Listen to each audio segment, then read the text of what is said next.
En este video vamos a hablar del misterio del milenio de Apocalipsis capítulo 20. El reinado de Cristo por 1000 años en la tierra. Muchos de ustedes habrán escuchado esto. ¿Qué significa esto? ¿Qué es esta profecía? ¿Los 1000 años son hacia futuro?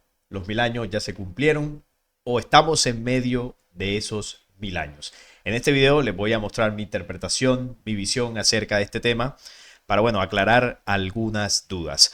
Lo primero es saber que esto está evidentemente en Apocalipsis capítulo 20. Ahora mismo no lo voy a leer, lo vamos a leer ahorita para desglosarlo, pero vamos a recordar qué es lo que se dice sobre el milenio, sobre todo desde la perspectiva religiosa, ¿no? Hablar del milenio en la Biblia es adentrarnos en una de las profecías más fascinantes y esperanzadoras que Dios ha revelado en su palabra. El milenio no es un simple periodo simbólico, sino un reino literal de 1000 años en el que Jesucristo gobernará con justicia, paz y autoridad sobre toda la tierra. Entonces aquí hay un punto importante, y es que primero se cree que, Jesús volverá literalmente en cuerpo físico como un hombre, como un rey, y tendrá precisamente ese reino en la tierra de 1000 años. Estará sentado en un trono, en un castillo, en Jerusalén, allí reinando. Esa es la perspectiva, eso es lo que los cristianos esperan que suceda. Ahora, esta interpretación tiene algo de cierto, porque esto se interpreta de una forma literal, ¿no? Lo que dice el texto. ¿Sucederá de esa forma? ¿Habrá un reino en la tierra gobernado por nuestro Señor Jesucristo? Precisamente eso es lo que vamos a analizar aquí. No hay un consenso general sobre cómo será esto. Hay tres corrientes principales sobre el milenio. Están los amilenialistas, que creen que el milenio simbólico representa la era actual, donde los creyentes ya reinan en los cielos y no hay un reinado literal de Cristo en la tierra. Es decir, que estaríamos viviendo ese reino, básicamente. El segundo punto o la segunda postura son los postmilenialistas, que sostienen que el milenio será instaurado antes de la segunda venida de Cristo y que la iglesia será la responsable de llevarlo a la tierra. O sea que ese milenio aún está por venir, ¿no? Está hacia futuro y es la preparación para la venida de Cristo. Antes de que se dé la segunda venida de Cristo, ya se instaurará el milenio. Y los premilenialistas, que es la tercera corriente, creen que Cristo regresará antes del milenio y establecerá su reino literal en la tierra, donde habrá una resurrección de creyentes muertos. Estas posturas reflejan la diversidad de opiniones sobre el milenio y su significado en la vida de, los cristianos. Son las tres corrientes principales y, aquí lo que vamos a hacer es estudiar Apocalipsis 20 y vamos a ir interpretando para ver cuál de estas posturas podría acercarse un poco más a la realidad o quizás no es ninguna de estas. Entonces vamos a ir estudiando y también voy a utilizar recursos de otros textos que hablan de lo mismo y ahí podemos ir interpretando.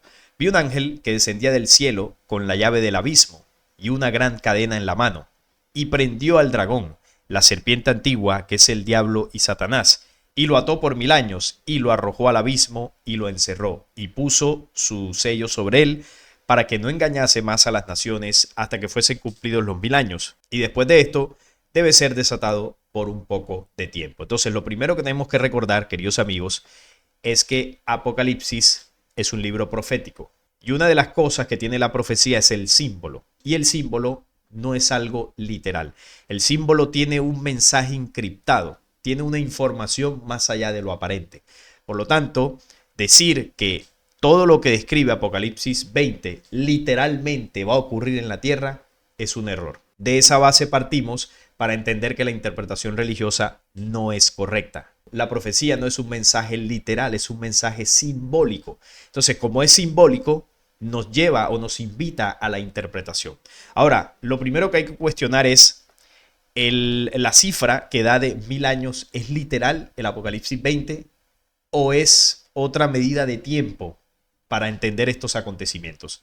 Y claro, partiendo de la base del símbolo, no podemos asumir como 1000 años literales en el planeta Tierra. Sí se está hablando de una medida de tiempo, pero dentro de esa medida de tiempo deben cumplirse todos los acontecimientos que aquí va relatando. Y solo en la interpretación sabremos si es a futuro, si lo estamos viviendo o si ya lo vivimos. Entonces, lo primero que hay que tener en cuenta es que, aquí parece como un cuento, ¿no? Una fábula, cuando dice que un ángel desciende que trae una cadena para apresar al dragón, al diablo, a Satanás, lo ata por 1000 años y lo arroja a un abismo, lo encierra, pero luego es desatado por poco tiempo. Esto parece bastante extraño. Entonces, lo primero que tenemos que entender es que cuando aquí se habla del dragón, la serpiente antigua, el diablo y Satanás, evidentemente no es un personaje único, fantasioso, con cacho, cola, que atormenta a los seres humanos desde un trono en el infierno. Aquí ya lo hemos denunciado que esto que refiere a Apocalipsis del diablo y Satanás o el dragón se está refiriendo a una organización extraterrestre que invadió la tierra. Esta organización negativa en el pasado se hizo pasar por Dios, ¿no? Los dioses de las culturas antiguas que pedían sacrificios. Eso es lo que el Apocalipsis llama el dragón. Razas reptiles que se han dedicado a invadir mundos y a manipular humanidades. Entonces, ¿qué fue lo que ocurrió con estas razas desde el pasado? Estas razas fueron mermadas en distintas batallas que tuvieron en contra del otro bando, ¿no? Del otro bando que describe el mismo Apocalipsis, conocido como Miguel y sus ángeles. Entonces, cuando aquí dice que vio un ángel que descendía del cielo con la llave del abismo y una gran cadena en la mano, se está haciendo referencia al bando positivo, al bando que lucha contra el dragón. Entonces, ese bando positivo, según lo que describe aquí, prendió al dragón. Es decir, hizo algún tipo de ofensiva contra esa organización negativa para detenerlos, para mermarlos, para destruirlos de alguna forma o quitarle su fuerza, que es lo que aquí dice que lo apresó, lo arrojó al abismo y lo encerró y puso un sello sobre él para que no engañase más a las naciones, para que no tuviesen el poder que sí tenían antes. En los tiempos antiguos, estas razas negativas gobernaban ellos directamente a los pueblos. Tenían sus templos, sus castillos, sus tronos, sus naves por ahí volando y directamente ellos ejercían el control y manipulación sobre la humanidad. Hasta que llegó un momento en la historia humana que estas razas fueron mermadas. Y es lo que se conoce principalmente como el diluvio universal, que lo describen varios textos antiguos. Es el plan que utilizó la luz para mermar, para diezmar estas razas hostiles que estaban destruyendo a la humanidad. Entonces, ese evento del diluvio es lo que Apocalipsis dice que el dragón fue arrojado al abismo y fue encerrado. ¿Qué es el abismo? Básicamente, ellos tuvieron que esconderse, fueron obligados a ocultarse debajo de la tierra, lo que se conoce como la tierra hueca. Como vemos aquí, ¿no? Como se grafica en esta imagen, que esto obviamente no es así, pero es para que se entienda, estas razas se esconden en cuevas subterráneas, en cavidades naturales que el planeta tiene, y a su vez ellos crearon otras cavidades para construir ahí sus guaridas, sus escondites, sus ciudades intraterrenas y poder ocultarse de la destrucción que, bueno, se les venía sobre sus cabezas. Y hoy en día se esconden ahí. Entonces, claro, al ser obligados a esconderse, su poder se disminuyó. Y hoy en día solo pueden gobernar a través de seres humanos, que son los líderes de las potencias mundiales, las grandes familias descendientes de ese linaje de los Elohim.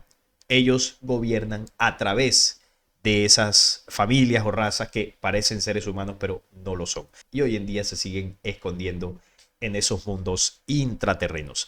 ¿Y qué dice la profecía? Que hacia el futuro, luego de ser encerrados, serán liberados por última vez. Y eso tiene un sentido que, bueno, al final lo vamos a explicar. Utilizo también el libro de Enoch para que veamos cómo también este texto se refiere al lugar donde fueron encadenados. Le pregunté al ángel de paz que iba conmigo diciendo, ¿para qué están siendo preparadas esas cadenas? Y me dijo, estas están siendo preparadas para las tropas de Azazel, para que puedan agarrarlos y lanzarlos al abismo de total condenación y cubrir sus quijadas con piedras ásperas, tal como mandó el Señor de los Espíritus. Después fui al sur, la Antártida, y vi un sitio que ardía de día y noche. En la Antártida no se pone el sol, por eso dice ardía de día y noche, en donde se encontraban 7 montañas de piedras preciosas, 3 del lado oriental y 3 del lado del mediodía. Allí vi 7 estrellas parecidas a grandes montañas que ardían, y cuando pregunté sobre esto, el ángel me dijo, este sitio es el final del cielo y de la tierra. Ha llegado a ser la prisión de las estrellas y de los poderes del cielo. La prisión de las estrellas y los poderes del cielo.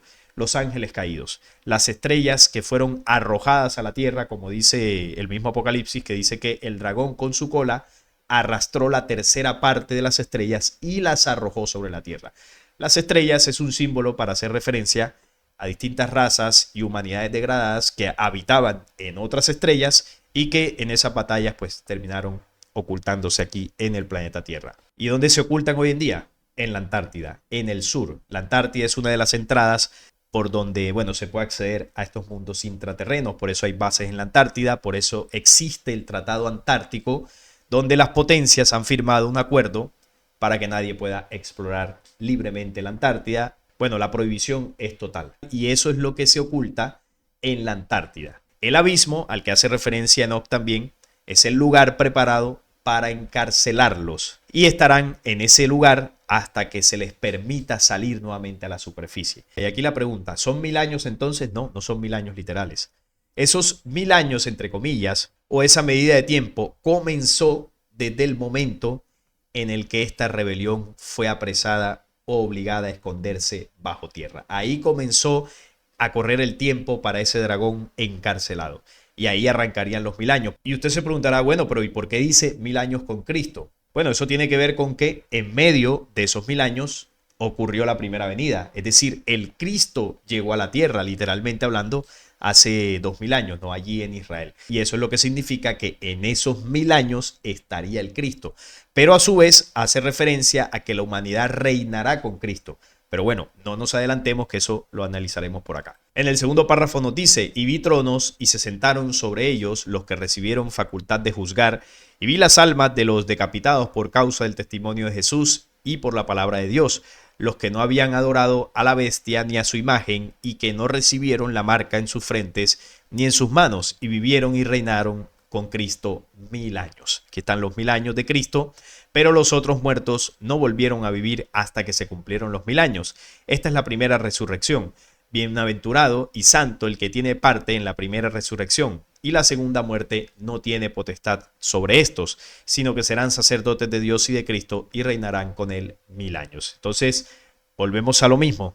No se debe interpretar esto de forma literal. Hay el reinado de Cristo, 1000 años, cuando esté con nosotros, aquí abrazándonos. Esa es una visión religiosa que está alejada de la realidad. Por acá abajo coloco la cita de Mateo 19:28 para que entendamos algo. Y Jesús les dijo, de cierto os digo que en la regeneración, cuando el Hijo del Hombre se siente en su trono o en el trono de su gloria, vosotros que me habéis seguido, también os sentaréis sobre 12 tronos para juzgar a las 12 tribus de Israel.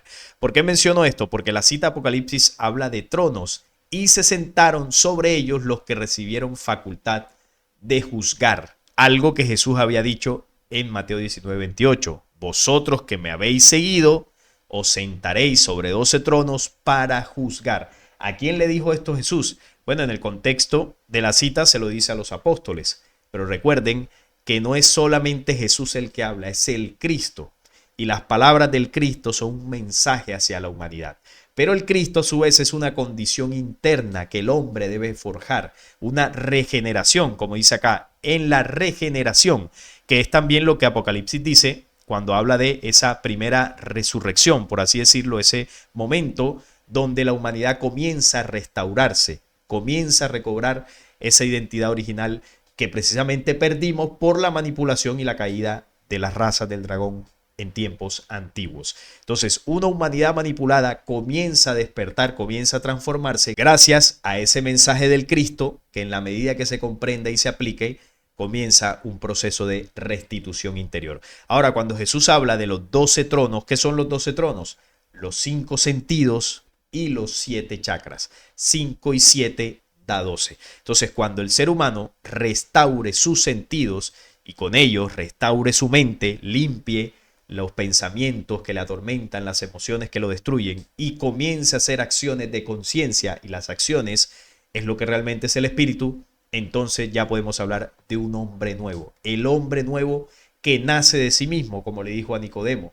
Y eso es sentarse en los 12 tronos, gobernar sobre nuestros 5 sentidos y sobre nuestros 7 chakras. Eso es seguir al Cristo, la esencia interior que te guía por el camino correcto. Vosotros que me habéis seguido, la voz interior, os sentaréis sobre 12 tronos, 5 sentidos y 7 chakras para juzgar a las 12 tribus de Israel, que es el programa de oscuridad que intenta destruir los 12 tronos. Cuando el ser humano tome control real, consciente de sus sentidos y sus 7 logosoles, entonces ahí es donde se cumple esto que dice acá. Y vi las almas de los decapitados por causa del testimonio de Jesús y por la palabra de Dios, los que no habían adorado a la bestia ni a su imagen y que no recibieron la marca en sus frentes ni en sus manos. Es decir, quienes se opusieron, quienes no se dejaron controlar y manipular por todo este programa oscuro, quienes hicieron un trabajo interior, son aquellos quienes viven y pueden reinar con Cristo, pero no el Señor sentado en el trono como un rey en un palacio. Quienes reinan con Cristo. ¿Y dónde reinan? En su propio templo, sus sentidos, en su cuerpo, en sus emociones. Ahí reinan con Cristo. No que vamos a liderar, ¿no? A las naciones de la tierra, como muchos creen. Entonces, esa es la primera resurrección. La primera resurrección del hombre es cuando resucita en vida, porque se cree que resucitar es, bueno, cuando el cuerpo físico se murió y vuelvo y me levanto. No, ese es otro tipo de resurrección, pero la primera resurrección es esta que les estoy compartiendo cuando el hombre comienza a restaurar una condición original. Entonces, ¿cómo es el tema de los 1000 años? Ya pasaron, porque si analizamos lo que leíamos ahorita, esto fue hace mucho tiempo, cuando estas razas fueron obligadas a esconderse en el abismo, en el interior de la tierra. Esto ya pasó. Esto que está narrando aquí es algo que podría estar ocurriendo. Un proceso de despertar de conciencia humano es algo de presente y futuro, porque puede estar comenzando, iniciando en muchos seres humanos, o que ya está bastante avanzado en otros, pero es algo que seguirá sucediendo hacia futuro. Entonces, ¿dónde nos ubicamos? Y la respuesta en este punto del video es que los 1000 años es pasado, presente y futuro. Son acontecimientos que ya ocurrieron, son acontecimientos que están ocurriendo y son acontecimientos que van a ocurrir. La primera parte es el pasado, la segunda parte, esta que acabamos de estudiar, es más de presente, y lo que vamos a ver ahora es la parte del futuro de los 1000 años. Y pasamos a esta siguiente. Cuando los 1000 años se cumplan, Satanás será suelto de su prisión y saldrá a engañar a las naciones que están en los 4 ángulos de la tierra, a Gog y a Magog, a fin de reunirlos para la batalla, el número de los cuales es como la arena del mar. Y subieron sobre la anchura de la tierra y rodearon el campamento de los santos y la ciudad amada. Y de Dios descendió fuego del cielo y los consumió, y el diablo que los engañaba fue lanzado al lago de fuego y azufre, donde estaban la bestia y el falso profeta, y serán atormentados día y noche por los siglos de los siglos. ¿Qué significa esto y por qué será hacia futuro? ¿Cómo así que llega el momento donde Satanás es liberado? Y sí, esta rebelión ha sido encarcelada, ha sido limitado su influencia y su poder gracias a que están allí acorralados bajo tierra. Pero la luz les va a permitir que salgan a la superficie, que manifiesten su oscuridad, que manifiesten sus intenciones y su plan final de traer a su rey del mundo. ¿Por qué? Porque en el momento que la oscuridad se muestre, primero servirá para que la humanidad como tal se dé cuenta del engaño. Porque ¿cómo te vas a dar cuenta de un engaño si tu engañador está escondido, está detrás de bambalinas? Entonces se muestran para que nos demos cuenta, los seres humanos apercibidos, y también se muestran para que sean más fáciles de destruir. Porque claro, si un secuestrador está con su víctima dentro de la casa, es más difícil rescatar a la víctima, porque está ahí dentro con el opresor. Pero si tú permites que salga de la casa, entonces ya lo puedes capturar afuera. Es más o menos así para que se entienda. Entonces, ¿en qué momento se liberó a Satanás? Básicamente, de finales del siglo XIX, comenzó a andar el plan final de la organización que controla el mundo. A finales del siglo XIX hubo la reunión en Basilea, Suiza, de los 24 protocolos de Sion. Y ahí es donde el pueblo elegido de Satanás redactó su estrategia para que en esos 24 puntos pudieran controlar el mundo y traer a su Mesías, al anticristo. Luego de eso desataron 2 guerras mundiales. Y a lo largo del siglo XX, la ciencia aumentó, las enfermedades, las tecnologías, es decir, todo el plan de manipulación comenzó su cumplimiento final para traer ese orden globalizante y sentar en el trono del tercer templo a su Mesías. En 1948, Estado de Israel en Palestina, y ya ustedes saben todo lo que ha ocurrido de ahí en adelante. Todo esto que hemos visto en los últimos 150 años es el desatar de Satanás sobre la tierra. Y esto se va a culminar cuando precisamente el representante de esta organización se siente en el tercer templo. Esa es la parte final del plan de ellos. Por eso dice acá, sale a engañar a las naciones, que es lo que ha ocurrido desde el siglo pasado, a Gog y Magog, los 2 bandos que se han enfrentado en guerras mundiales y que falta una tercera, Gog y Magog también representan la división del mundo religioso encabezados por el judaísmo y el islam, los dos hijos de Abraham, Isaac e Ismael, que estas dos razas también se van a enfrentar en esa última guerra de Megido. Entonces, cuando en el símbolo Satanás comienza a salir al mundo, divide a las naciones, enfrenta en guerras y prepara el mundo para la venida de su elegido. Algo que también está en otras referencias proféticas como 2 de Tesalonicenses 2:8. Y entonces se manifestará aquel inicuo, a quien el Señor matará con el espíritu de su boca y destruirá con el resplandor de su venida. Cuando se manifieste esa oscuridad sobre la tierra, cuando se les permita salir, es ahí donde serán destruidos. La Salet en esta profecía también dice: he aquí el tiempo, el abismo se abre. He aquí el rey de los reyes de las tinieblas. He aquí la bestia con sus súbditos, llamándose el Salvador del mundo. Se retomará con orgullo por los aires para subir hasta el cielo. Será sofocado por el soplo de Miguel Arcángel. Entonces aquí estos tres mensajes nos dicen lo mismo. Habrá una manifestación final de ese programa oscuro y acto seguido vendrá la destrucción por parte de esas fuerzas de la luz. Entonces, ¿cómo será esa destrucción? En eso el papel de la naturaleza juega un papel muy importante porque está el sol, ahí es donde hace referencia al fuego que cae sobre la tierra y destruye esta organización. También los mismos movimientos telúricos, huracanes, el desatar de los elementos será crucial para destruir todo este programa oscuro. Y también seguramente las mismas fuerzas que venían persiguiendo al dragón en Apocalipsis 12, Miguel y sus ángeles, seguramente habrá algún tipo de intervención para atacar directamente a estos engendros que con su tecnología y sus naves querrán huir de la tierra, querrán destruir a la humanidad, pero no se les va a permitir. Así que cuando ellos se muestren, cuando salgan a la luz pública, ahí precisamente será su final. Y esto, como lo decía ahorita, es hacia futuro. Esto todavía no ha ocurrido. Entonces los 1000 años es pasado, presente y futuro. Son acontecimientos que se deben suceder en un tiempo específico desde que esta organización fue encarcelada en este planeta Tierra. Y a ese periodo de tiempo, desde el pasado hasta ese futuro, cuando el anticristo se manifieste, a ese periodo la profecía le llama 1000 años.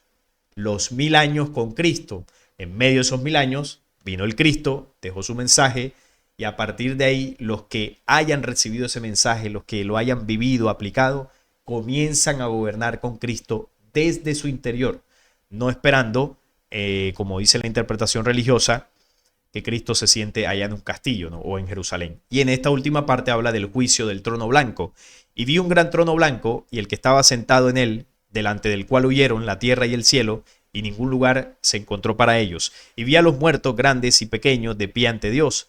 Y los libros fueron abiertos y otro libro fue abierto, el cual es el libro de la vida. Y fueron juzgados los muertos por las cosas que estaban escritas en los libros según sus obras. Y el mar entregó los muertos que había en él, y la muerte y el Hades entregaron los muertos que había en ellos. Y fueron juzgados cada uno según sus obras. Y la muerte y el Hades fueron lanzados al lago de fuego. Esta es la muerte segunda. El que no se halló inscrito en el libro de la vida fue lanzado al lago de fuego. Entonces, claro, miren la imagen que yo coloco acá para que veamos cómo se interpreta esto, ¿no? Un trono blanco, Dios ahí sentado, rodeado de ángeles, y va pasando cada ser humano y le van juzgando. Como que, bueno, tú hiciste esto algo malo, entonces tienes que irte al lago de fuego, o tú te portaste bien, sigue adelante al reino de los cielos. Y volvemos a lo mismo. Las interpretaciones literales de la profecía nos alejan de su verdadero sentido. Empezando porque este juicio del trono blanco empieza por ser un juicio interno. El trono es el corazón, ese es el trono blanco. Y quien se juzga primero a sí mismo es el ser humano por sus propias obras. Claro, cuando vemos todos los acontecimientos que ocurren en el mundo, eso hace que el ser humano sensato, entre en una reflexión interior y comience a repasar su vida, comience a juzgarse y en ese momento es donde decide si corrige, si sigue adelante o si se destruye. Pero a su vez ocurrirá una depuración a nivel planetario y esa es la muerte segunda. La muerte primera, ¿cuál es? La del cuerpo físico. Cuando usted se muere por cualquier cosa a nivel físico, esa es la primera muerte. La segunda muerte es la muerte espiritual y esa va a suceder también. El planeta Tierra hará unas transformaciones, hará un avance hacia una nueva etapa y solo los espíritus que estén vibrando en esa nueva etapa son los que van a reencarnar en ese futuro, en ese momento y en esa dimensión de un nuevo tiempo, donde los espíritus de más alta vibración son los que van a repoblar ese nuevo mundo. Los que no logren a esa dimensión deben vivir otro proceso. Esa es la segunda muerte, a nivel espiritual, donde ya no hay reencarnación en este planeta. Seguirán reencarnando, pero en otro lugar. Esto tiene que ver con los 7 impulsos espirituales. Esto que estamos hablando es a futuro, esta parte de la cita Apocalipsis, que es cuando ya se da la depuración física y espiritual del planeta Tierra. Entonces nosotros atravesamos una escala ascensional, impulsos espirituales. Y esos impulsos espirituales se van determinando, se van viviendo por el avance que cada persona, que cada ser humano tenga en sus reencarnaciones. Entonces, a cada escala de estas se llega, se accede con un nivel espiritual. Si tu nivel espiritual no es el suficientemente adecuado para avanzar, pues debes seguir viviendo, debes seguir reencarnando hasta que logres ese nivel. Y si el planeta en el que está un espíritu avanza a una nueva dimensión y ese espíritu no llega a esa nueva dimensión, pues deberá seguir su camino en otro lugar más bajo, más denso, menos avanzado, donde su vibración le permita seguir con ese aprendizaje. Es decir, su próxima reencarnación no podrá ser en ese planeta y en esa humanidad que alcanzó una nueva dimensión. Y esto es algo que ya he tocado en otros videos, donde en ese mensaje estelar se nos enseñó algo sobre este punto, algo que está relacionado con aquel planeta alejado del sistema solar, lo que se conoce como Nibiru, Hercóbulos, Planeta X. Realmente este planeta tiene una función en el sistema solar y ya vamos a ver cuál es. Vuestro sistema solar tenía 13 planetas. Uno de ellos desapareció a consecuencia de 2 grandes guerras hace mucho tiempo. Ustedes conocen esto como cinturón de asteroides. El único y más alejado, el número 13, es un planeta oscuro y por lo tanto frío. Allí van todos los seres que después de varias pruebas o reencarnaciones no han alcanzado el lugar apropiado en la escala elemental del progreso. Esta es la escala elemental del progreso. Los espíritus que no lleguen al nivel que exige el planeta Tierra hacia futuro, a esa nueva humanidad, a ese nuevo mundo, no pueden seguir aquí. ¿Y qué es lo que dice el mensaje? Allí van a parar todos los seres que después de varias pruebas o reencarnaciones no han alcanzado un lugar apropiado en la escala elemental del progreso. No se van para el infierno, como dice la Biblia, se van a otro planeta, pero dentro de este mismo sistema solar. Es un planeta más inferior en comparación a la Tierra. Estos seres, homicidas, ladrones, corruptos, fabricantes de muerte, los que promueven las guerras, bueno, los perversos, sufrirán allí los rigores lógicos, consecuencia del trato con otros seres de su misma vibración o calaña, hasta que aprendan la lección. O sea, las consecuencias de sus actos negativos, los cuales no les permitieron seguir avanzando, deberán vivirlas, deberán corregir, deberán depurar eso, hasta que aprendan la lección, hasta que logren superar eso. Permanecerán en ese medio, hasta que sea necesario, hasta que aprendan. Luego se les dará otra oportunidad, para que entendamos que no es el infierno de castigo eterno, simplemente es un lugar preparado para esos espíritus atrasados que llegarán allí a vivir los rigores lógicos de sus actos, estarán hasta que aprendan y se les dará una nueva oportunidad. Pero no solo los habitantes de la Tierra habitan este horripilante planeta, otros seres de diferentes lugares de este sistema solar van a parar allá. Es el planeta diseñado en este sistema solar para encapsular ahí a los espíritus atrasados de todos los planetas de este sistema. Es más o menos lo que vosotros denomináis como infierno. Es en realidad un planeta inferior. Entonces lo que llamamos infierno, que es ese supuesto lugar de castigo, es realmente un planeta inferior. Aquellos que no avancen dentro de esta escala, aquellos espíritus, es lo que Apocalipsis llama la segunda muerte, que es la muerte espiritual. ¿Por qué es una muerte espiritual? Porque no vas a seguir viviendo, no vas a seguir avanzando en este planeta Tierra. Tienes que reencarnar ya en un planeta más inferior. ¿Cuánto tiempo estará? Hasta que aprenda el tiempo necesario y luego ya viene otra oportunidad. Ahora, esa otra oportunidad, ¿a dónde es? ¿Es en el mismo planeta Tierra? Yo creería que no, esto ya es interpretación mía. ¿Por qué? Porque si el planeta Tierra avanzó en esa escala, no puede ser que ese espíritu atrasado, aunque haya aprendido la lección, pues va a reencarnar aquí, porque al final es un espíritu que se atrasó. Seguramente se le dará la oportunidad en un planeta inicial para que vuelva a comenzar ahí su proceso de avance. Esto ya es interpretación mía, porque de pronto sí se le permite volver nuevamente y reencarnar nuevamente en el planeta Tierra. Entonces, esto es lo que es el juicio, un juicio interior de los seres humanos y un proceso de depuración planetario, físico y espiritual, donde los espíritus que hayan hecho un trabajo seguirán en este planeta sin ningún problema y los que no deberán ir a otro lugar a aprender la lección hasta que, bueno, salgan de ahí y puedan tener esa otra oportunidad. Entonces, como vemos, no hay castigos eternos. Ese cuento del infierno religioso. Y por su parte, esa oscuridad, ese programa negativo, pues será destruido por completo. El mismo sol, esa misma vibración del planeta y de la humanidad que se va a elevar, no va a dar cabida a estas energías contrarias que serán consumidas y quemadas por la alta vibración que está emitiendo nuestro sol y que seguirá aumentando. Ese será el final de ellos. Serán quemados en el lago de fuego y azufre. Entonces, aquí yo lo que quise hacer fue dar una interpretación no literal de los textos, apoyándome también en otros libros, en otros conocimientos, algunas reseñas, pero haciendo referencia a los mismos símbolos que invitan a la interpretación. Esto no es literal. Entonces, no son 1000 años literales que comienzan cuando Jesús baje en su segunda venida y a partir de ahí viene el reino.